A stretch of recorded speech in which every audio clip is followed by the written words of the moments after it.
Radio Gabon, il est 7 heures.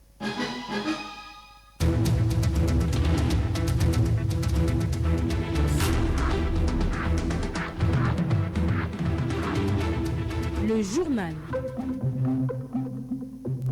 C'est la première grande édition d'information. Bonjour Guy Carrel Bokona Mongala. Bonjour Bruce, bonjour à tous. Les titres du journal. À la une de l'actualité ce matin, le bilan à mi-parcours des régularisations des situations administratives des agents publics de l'État, dressé ce mardi par le comité de pilotage du Forum de la fonction publique.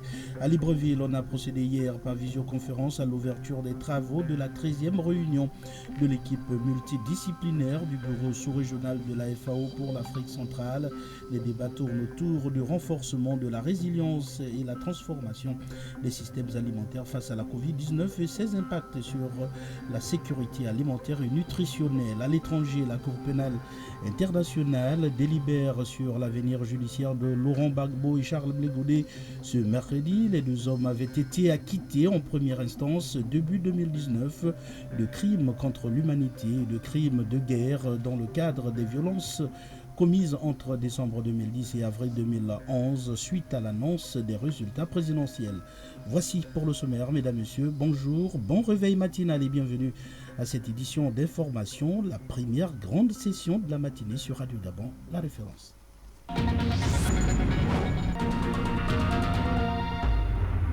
Mercredi 31 mars 2021, ouvrons ce journal Guy Carrel par cette rencontre hier mardi des membres du comité de pilotage du Forum de la fonction publique. Comme toutes les fins de mois, les membres de ce comité de pilotage du Forum de la fonction publique ont fait le point des situations administratives traitées ou régularisées durant le mois de mars. N'en sont dressés le bilan de l'ensemble des dossiers examinés et traités depuis le début de l'opération. Lauriane Meza. Au cours de cette rencontre, il était principalement question de faire un bilan sur le processus de mise en œuvre du plan d'action comptant pour l'année 2020-2021, dans lequel figure le plan progressif de régularisation des situations administratives de plus de 100 000 agents. De ce bilan à mi-parcours, compris entre janvier à mars, c'est moins de 4 000 agents qui ont vu leur situation régularisée. Joël Ondo est là, vice-président du comité de pilotage. Aujourd'hui, nous sommes dans la mise en œuvre du plan de régulation progressif et il était question, dans le cadre du comité de pilotage, de faire le point tel que nous l'avons convenu avec les responsables syndicaux, de telle sorte que ces derniers relaient ce compte rendu dans les différentes administrations pour lesquelles ils sont représentants ou mandants. Aujourd'hui, ce qui ressort de l'intérêt général, sinon de la position générale, est qu'il y a une notion d'insatisfaction globale au regard des attentes et des effectifs.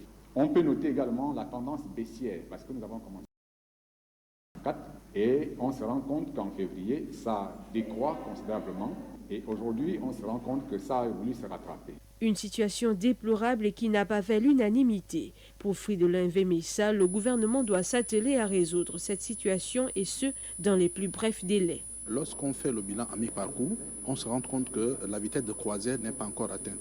Parce que sur les 100 000 fonctionnaires à peu près gabonais, nous sommes à moins de 4 000 régulations des situations administratives. Il faut dire les reclassements après stage et les recrutements. Donc sur ce constat, nous voulons que le gouvernement puisse accélérer la cadence afin que d'ici le mois de décembre, tous les agents qui sont concernés par cette situation-là puissent être satisfaits. Dans le récapitulatif des situations prises en compte au mois de mars 2021, plusieurs secteurs n'ont même pas été touchés, au grand regret de ces derniers. Le bilan de la situation administrative régularisée jusqu'à présent laisserait apparaître, Guy Carrel, quelques insuffisances ou incohérences selon certaines organisations syndicales. C'est le cas du SINAPAP, le syndicat national des professionnels de l'audiovisuel. Sa présidente Aminata Ondo dénonce pour le regretter le peu d'intérêt accordé au secteur de la communication lors de la régularisation des situations administratives des agents publics de l'État. Plus de précisions avec Stéphérine Bassati. Faire le bilan des travaux qui se déroulent à la fonction publique, c'est le but de la rencontre entre le comité des pilotages et les présidents des centrales syndicales. La présidente du SINAPAP, syndicat national des professionnels de l'audiovisuel, fait le bilan de son département ministériel. Aminata Ondo. En janvier, nous avons constaté que nos cas n'étaient pas pris en compte, mais en février, en mars, il y a une liste de 16 personnes sortant école qui a été présentée à la fonction publique. Et sur les 16 personnes, seules 6 personnes ont perçu leur solde et leurs affectations, dont les 10 autres sont toujours en attente. Nous disons que c'est insuffisant. Aminata Ondo veut une transparence au niveau du ministère de la Communication. Le problème, c'est qu'il n'y a pas une visibilité de la nomenclature de nos métiers près de la fonction publique. C'est un travail qui devait se faire depuis, et malheureusement, il est maintenant en train de se faire. Au moment où je vous parle, depuis lundi, cette commission a été mise en place au ministère. Nous allons mettre à nu tous les dossiers qui a droit à une intégration ou pas. Donc c'est quand même déjà un pas. Les présidents des centrales syndicales veulent une visibilité au niveau des chiffres. Il a été reconnu par l'ensemble des partenaires sociaux qu'aujourd'hui, il ne s'agit pas d'un travail du gouvernement d'un côté et des partenaires de l'autre. Nous devons faire un travail d'ensemble et c'est ce qui a été dit depuis le forum.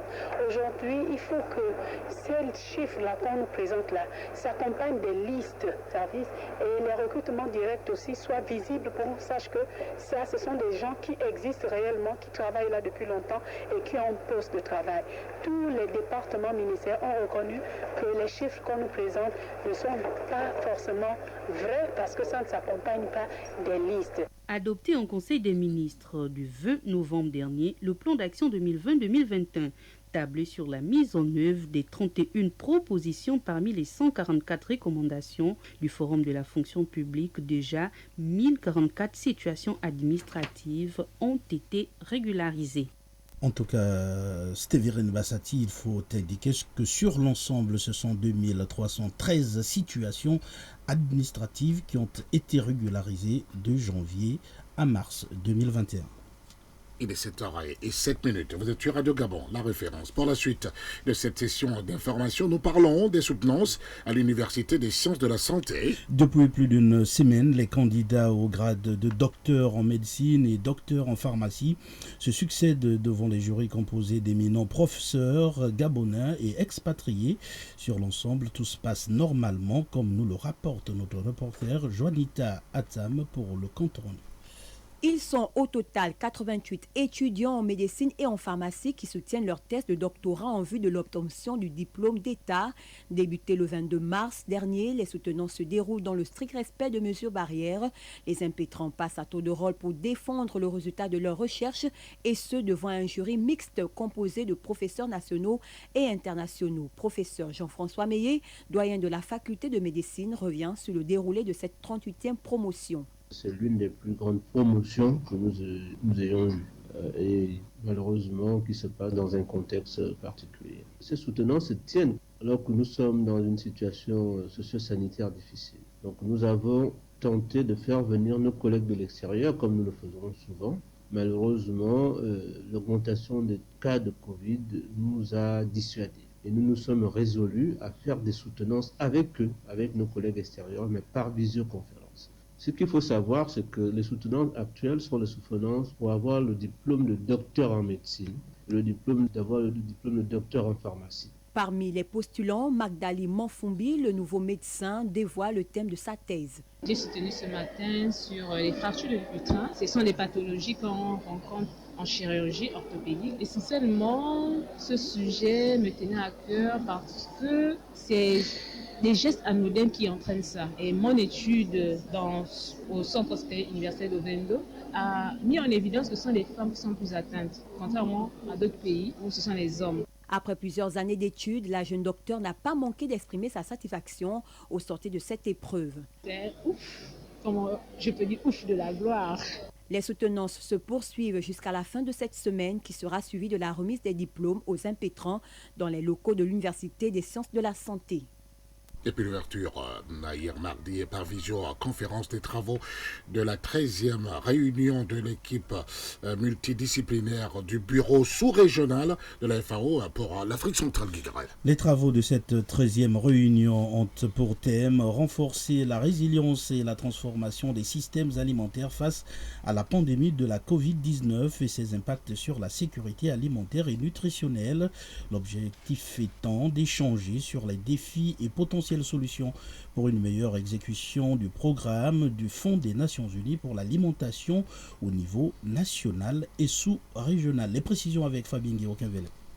La rencontre de l'équipe multidisciplinaire de la FAO en Afrique centrale est une concertation annuelle qui réunit la FAO et ses partenaires stratégiques afin de dialoguer et d'échanger sur les sujets liés au travail de cette sous-région pour aborder conjointement les principaux défis auxquels ces pays sont confrontés. Elder Mouteya, coordonnateur du bureau sous-régional de la FAO pour l'Afrique centrale. Cette importante réunion se tient dans un contexte particulier marqué par la propagation de la pandémie de Covid-19 qui a un impact économique et social majeur dans le pays. Elle vient s'ajouter et se superposer aux nombreux défis déjà existants. Cette réunion se tient également dans le contexte de la préparation du sommet mondial des Nations Unies sur le système alimentaire. Cette rencontre permettra de proposer des solutions concrètes pour reconstruire à mieux et accélérer la transformation du système alimentaire essentiel à la réalisation de tous les objectifs de développement durable. Parmi les intervenants, le docteur ABB Haïlé Gabriel, sous-directeur général et représentant régional de la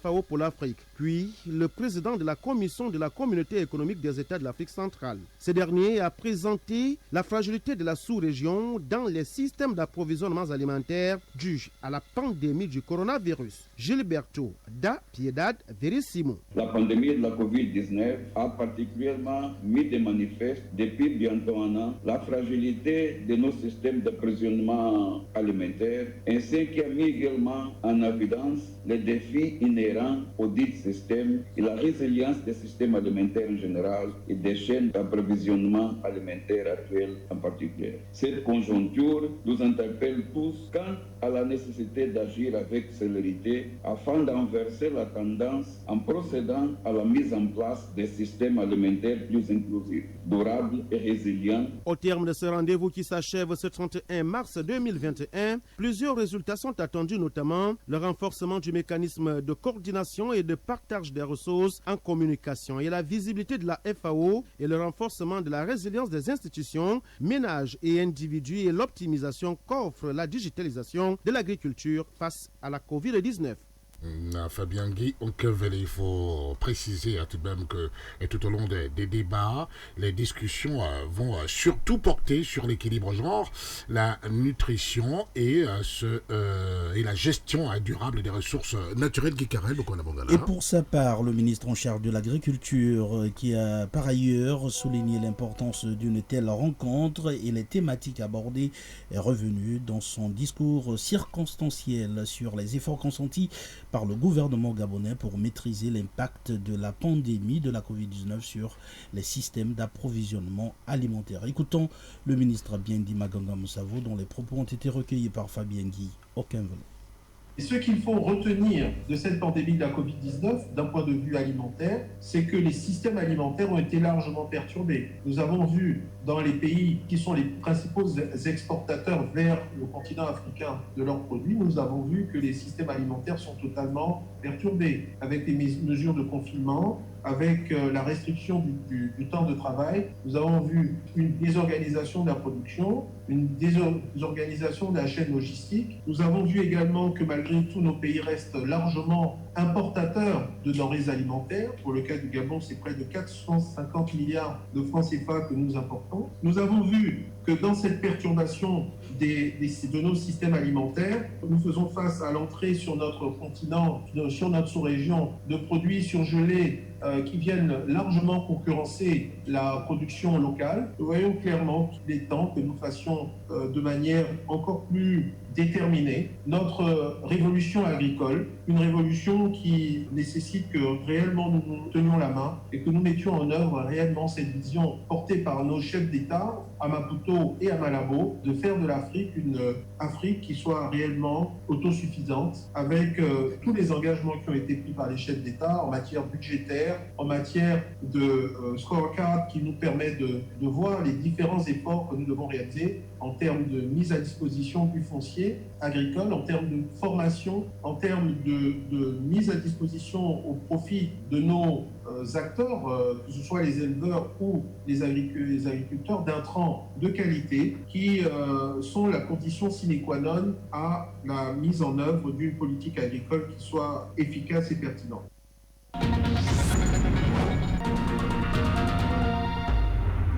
À 7h15 dans le journal, nous revenons sur l'analyse faite par le président de la République, Ali Bongo Ondimba, sur la situation politique du pays. C'était au cours de l'entretien qu'il a accordé à notre confrère de Jeune Afrique. Le chef de l'État s'est félicité du climat politique gabonais de ces 36 derniers mois, dans son réaffirmé sa ferme volonté de rassembler les Gabonais et de voir le débat contradictoire participer à l'édification d'une nation forte et apaisée. Raïmou Savo de Santa Fe. Le Gabon est l'un des pays d'Afrique où le climat politique est le plus aisé. Cette phrase n'est pas de moi, mais plutôt du président de la République, Ali Bongo Ondimba, affirmation faite lors de sa récente interview qu'il a accordée au magazine Jeune Afrique. La vie politique de la nation gabonaise de ces 3 dernières années figurait en bonne place lors des échanges. Ali Bongo Ondimba a présenté la santé de sa formation politique, le Parti démocratique gabonais, qui certes a connu des départs mais aussi des adhésions massives de toutes les provinces du pays. Le PDG se positionne également comme cette maison qui fait la promotion de la femme gabonaise en occupant des postes de responsabilité au sein de l'appareil administratif et politique du pays. À l'exemple de la primature dirigée par Rose Christiane Soukara Ponda, la Cour constitutionnelle par Marie-Madeleine Borantsuo et le Sénat avec le docteur Lucie Milebou Aubusson épouse Mboussou. Le président de la République, Ali Bongo Ondimba, n'a pas manqué l'occasion de dire que la démocratie gabonaise gagnerait à avoir une opposition structurée et constructive, qui ne se contente pas de critiquer sans jamais faire de contre-proposition. La politique n'est pas qu'un jeu de pouvoir, dixit Ali Bongo Ondimba. Le numéro 1 gabonais appelle ses concitoyens à faire passer les intérêts du Gabon avant tout. Concernant la succession de Pierre Claver Maganga Moussavou au poste de vice-président de la République, Ali Bongo Ondimba s'est voulu clair. Je cite, « La question sera réglée dans les plus brefs délais. J'ai actuellement à l'étude plusieurs profils. Mon choix sera connu rapidement. » Fin de citation. Raymond Savou de Santa Fe a ajouté que Ali Bongo Ondimba est également revenu lors de cette interview à notre confrère sur son combat pour freiner la corruption dans le pays. En parcourant les colonnes de Jeune Afrique, dans sa parution de vendredi dernier, on se rend bien compte que le temps d'Ali Bongo Ondimba sur la question de bonne gouvernance et de corruption est dur. Il n'y aura aucun état de grâce pour les adeptes de ces agissements blâmables et à l'origine du retard accusé par le Gabon dans son ambition de développement d'ici à 2025. Pierre Désiré Vélénam. Il a toujours dit et il a rappelé à notre confrère Jeune Afrique, la lutte contre la corruption est l'une de ses grandes priorités. Le président de la République a insisté sur le fait qu'en cette matière, sa ligne politique est extrêmement claire. Tolérance zéro. Et pour preuve, les opérations Mamba 1, Mamba 2 et Scorpion ont fait de nombreuses victimes, parmi lesquelles certains de ses plus proches collaborateurs, à l'exemple de son ex-directeur de cabinet, Brice Lacruche Alianga. À côté de ces opérations, Ali Bongo Ondimba et son gouvernement ont organisé la task force sur la dette extérieure. L'initiative a permis de révéler que sur un total de 10 milliards 30 millions de nos fonds, 623 milliards étaient des dettes fictives. Le chef de l'État a précisé à son interlocuteur que ces derniers mois, le dispositif institutionnel du pays a été renforcé par la création de la Direction générale des marchés publics, l'Agence nationale d'investigation financière et la mise en place de l'Autorité nationale de vérification et d'audit. Pour couronner le tout, les procédures de lutte contre la corruption ont été durcies, a-t-il confié au journal panafricain. Cet arsenal institutionnel vient compléter les actions du ministère de la lutte contre la corruption et la Cour des comptes dans la lutte contre ces fléaux qui gangrènent l'économie du pays et sapent les efforts du gouvernement pour l'amélioration des conditions de vie des populations. La fermeté affichée par Ali Bongo Ondimba et la rigueur de la justice devraient à terme parvenir à mettre fin ou du moins à minimiser la corruption dans le pays. Et puis un mot de religion à Guy Carrel. Les chrétiens du monde entament depuis lundi leur semaine sainte. Et cela quelques jours seulement après la célébration de la fête des Rameaux, marquant l'entrée triomphante de Jésus-Christ dans Jérusalem.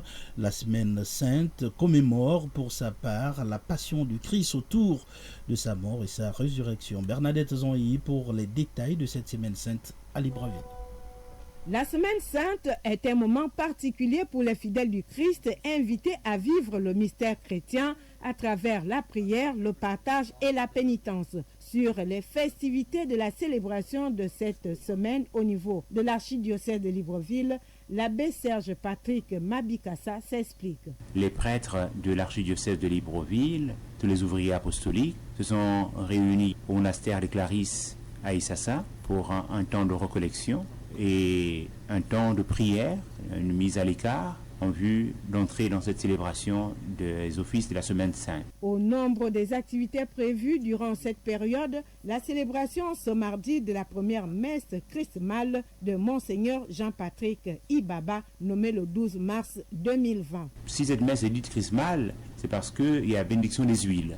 Pour la célébration des sacrements, il y a les huiles, donc il y a l'huile de catéchumène, il y a l'huile des malades, et il y a le Saint-Crème qui permet de célébrer les confirmations, de célébrer les ordinations des prêtres par l'onction qui est mise dans les mains des prêtres, et aussi les ordinations des évêques par l'onction qui est mise sur le front de l'évêque. Notons qu'en respect des mesures barrières liées à la lutte contre la Covid-19, les différentes messes se déroulent de 12h à 16h. Par ailleurs, le rituel en rappel du soir du jeudi saint, où Jésus a lavé les pieds de ses apôtres, a été supprimé. En tout cas, Bruce, il y a donc une différence entre la fête des rameaux qui marque l'entrée triomphale de Jésus-Christ dans Jérusalem et la Semaine Sainte qui commémore pour sa part la passion de Christ autour de sa mort et sa résurrection. Et on attend la fête de Pâques, la plus grande fête chrétienne dès le week-end prochain. Bien entendu. Quelques nouvelles en international pour la suite de ce journal. À mes côtés pour ce traditionnel tour d'horizon de l'actualité hors de nos frontières, Issa Steve Méphane. Mais d'abord, bonjour Issa. Bonjour Guy Carrel, bonjour à tous. Et on débute par la Côte d'Ivoire où les pro-Gbagbo attendent désormais le délibéré de la Cour pénale internationale sur l'affaire judiciaire de l'ancien président et de son ex-ministre Charles Blé Goudé ce mercredi. C'est juste, c'est un procès qui a démarré depuis janvier 2016. L'ancien président ivoirien et l'ex-leader des jeunes patriotes Charles Blé Goudé avait été acquitté en première instance début 2019 de crimes contre l'humanité et de crimes de guerre dans le cadre des violences commises entre décembre 2010 et avril 2011 suite à l'annonce des résultats de la présidentielle. La Cour pénale internationale doit statuer ce mercredi sur ces acquittements. Les temps forts de ce procès sont très attendus au sujet de l'intervention du bureau du procureur Fatou Bensouda pour démontrer avec de nombreux documents à l'appui et l'appel de 80 témoins à la barre, dont des responsables militaires et politiques. Il va s'agir de montrer que Laurent Gbagbo et Charles Blé Goudé faisaient partie d'un cercle restreint ayant établi un plan commun pour se maintenir au pouvoir au lendemain des résultats contestés fin 2010, et cela par la commission d'actes de violence. Merci également dans cette page africaine, la République démocratique du Congo et cette tombée de violence à Bouakenge, localité disputée par le Kasaï et le Kasaï central. Exactement, une dizaine de personnes ont été tuées en début de semaine, précisément lundi. Cela s'apparente à un conflit intercommunautaire à Bakwenge, une localité disputée par les provinces du Kasaï et du Kasaï central. Au centre de la République démocratique du Congo, cette énième tuerie constitue le bilan le plus lourd depuis les affrontements d'août 2020, ayant entraîné la mort d'une dizaine de personnes et des milliers de déplacés.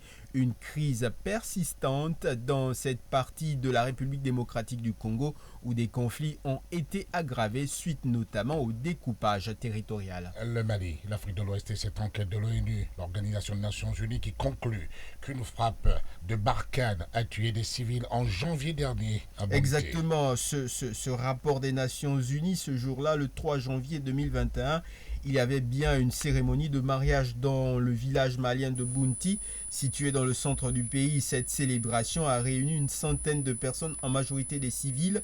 Pour les auteurs du rapport onusien, il ne s'agissait donc pas d'un rassemblement de djihadistes. À la question de savoir pourquoi aucune femme n'était présente, le rapport déclare qu'au vu des traditions locales, les hommes et les femmes sont séparés lors des événements. Merci beaucoup, Issa Steve Méphane, la page africaine de cette édition d'information.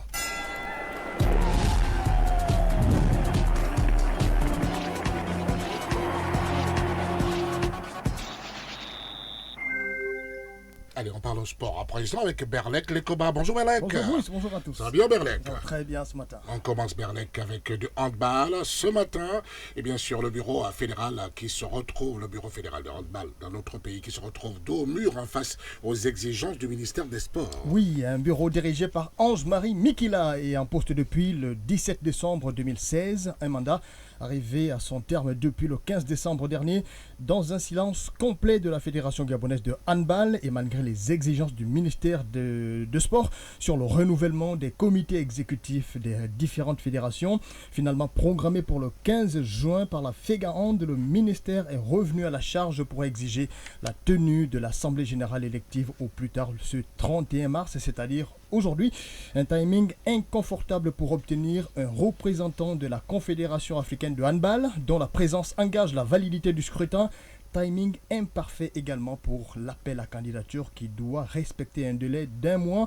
Dans ce cas de figure, plusieurs décisions peuvent s'appliquer, notamment le retrait de l'agrément de l'équipe dirigeante actuelle et la convocation d'une assemblée générale extraordinaire pour l'élection de nouveaux présidents ou simplement la mise sous tutelle de la fédération. Affaire à suivre. Et que va-t-il se passer dans la journée? Attendons de voir. Merci. Wait and see, comme qui dirait. Le football à présent et l'actualité est encore dominée, Berlek, par la fin des éliminatoires à la CAN 2021, CAN 2022 au Cameroun, bien sûr. On a noté hier le gâchis malgache et le miracle éthiopien. Oui, c'est bien dit. Quart de finaliste en 2019, Madagascar devait s'imposer hier face au Niger pour espérer une deuxième qualification à la CAN. Les barrières sont passées à côté de l'objectif. Match nul 0-0. Du coup, c'est l'Éthiopie battue en Côte d'Ivoire 3-1 qui hérite de l'autre ticket qualificatif du groupe K derrière les éléphants. Une qualification éthiopienne aux allures de miracle après avoir aligné 3 défaites en autant de matchs à l'extérieur. Les Bouquetins d'Abyssinie retrouvent donc la plus belle scène du football africain 8 ans après leur dernière participation, c'était en 2013. Et puis, ce n'est pas tout à fait terminé pour ces éliminatoires qui devaient officiellement prendre fin hier après 18 mois d'attente et près de 150 matchs disputés. Il faudra peut-être attendre encore plusieurs jours, voire plusieurs semaines avant de connaître définitivement l'identité de la 24e et dernière équipe qui participera à la CAN. Au Cameroun, en cause, l'imbroglio autour du match Sierra Leone-Bénin, prévu hier à Freetown. La sélection béninoise a appris tardivement que 5 de ses meilleurs joueurs avaient été testés positifs au Covid-19. Des résultats rejetés par le Bénin. Après des débats houleux entre dirigeants des deux sélections, les écureuils ont décidé de partir. Le sort de cette rencontre décisive est désormais entre les mains de la Confédération africaine de football. Et en attendant justement de savoir qui du Bénin ou de la Sierra Leone obtiendra le 24e ticket, on peut alors découvrir la liste des 23 qualifiés, Berlek? Oui, il y a déjà le Cameroun, pays hôte, dont ce sera la 20e participation à la CAN. Le Sénégal sera de la partie, tout comme l'Algérie, le Mali, la Tunisie, le Burkina Faso. La Guinée sera présente pour sa 13e CAN, la dernière en 2019. Grande première pour les Comores qu'on appelle les Colacantes, super surnom. Pareil pour la Gambie qui va découvrir la plus grande scène du football continental. Et de quelle manière? En terminant en tête du groupe D, juste devant le Gabon. Dernière participation des Panthères en 2017, c'était à la maison. La liste s'allonge avec l'Égypte, 25e présence pour les Pharaons. On compte également le Ghana, la Guinée équatoriale, le Zimbabwe, la Côte d'Ivoire, le Maroc. Les Super Eagles du Nigeria seront également de la partie pour leur 19e CAN. Ce sera la 9e pour le Soudan, la 3e pour le Malawi et la Guinée-Bissau, 3e aussi pour les Requins bleus du Cap-Vert, 11e CAN pour l'Éthiopie. La Mauritanie enchaîne aussi après l'édition 2019. Les Mourabitoun seront présents au Cameroun. Et ce qui est important, c'est que sur les 23 déjà connus, le Gabon, évidemment, est bien sur sûr. la liste. Hein. Bien sûr, bien sûr. Merci beaucoup, Berlek. Merci. Merci, à tout à l'heure. Allez, on referme cette portion d'information. Guy Karel Bokwana Mongala. À la technique ce matin, Bruce, il y avait Thierry Wagna, à la réalisation Issa Steve Méfan, à la collaboration rédactionnelle, vous, Bruce Walker Mapoma. La page des sports a été animée ce matin et à l'instant même par Berlek Lekobat. Moi je suis Guy Karel Bokwana Mongala et j'aurai le plaisir de vous retrouver tout à l'heure à 8h pour la seconde et dernière grande session d'information de la matinée. Mais en attendant, je vous laisse méditer sur cette citation de Jacques Briand: au banquet de la corruption, l'or vaut plus que la foi. Merci d'avoir été des nôtres et bonne suite des programmes sur Radio Gabon La Référence. Sur Radio Gabon La Référence, c'était le journal évidemment, il vous l'a dit. Prochaine édition dans une trentaine de minutes maintenant. Attention.